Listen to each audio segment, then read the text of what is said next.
ঈদ যত এগিয়ে আসছে ততই আলোচনায় আসছে ব্যতিক্রমী নাম আর অদ্ভুত বৈশিষ্ট্যের পশু। সম্প্রতি ভাইরাল হয়েছে ডোনাল্ড ট্রাম্প ও নেতানিয়াহু নামের মহিষ। এবার সেই তালিকায় নতুন সংযোজন মোদি। তবে নামের চেয়েও বেশি আলোচনা এসেছে মহিষটির অস্বাভাবিক লম্বা সাদা দাড়ি আর ভিন্ন রকম চেহারা।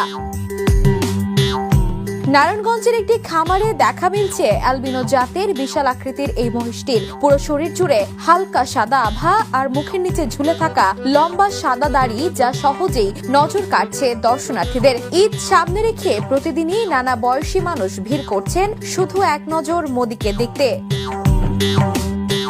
খামার সূত্রে জানা গেছে, শুরুতে মহিষটির কোনো নির্দিষ্ট নাম ছিল না, তবে সামাজিক যোগাযোগ মাধ্যমে এর ভিডিও ছড়িয়ে পড়ার পর নেটিজেনদের মধ্যে শুরু হয় মজার আলোচনা। অনেকেই এর লম্বা সাদা দাড়ি ও চেহারার সঙ্গে ভারতের প্রধানমন্ত্রী নরেন্দ্র মোদীর মিল খুঁজে পান। পরে মজার ছলেই অনলাইন জরিপের মাধ্যমে নাম রাখা হয় মোদি।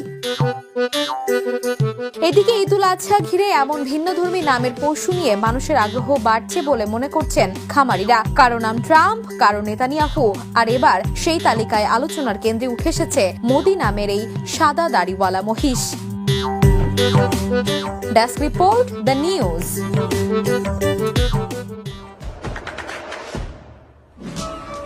দেশে দেশে সবার সাথে, দ্য নিউজ।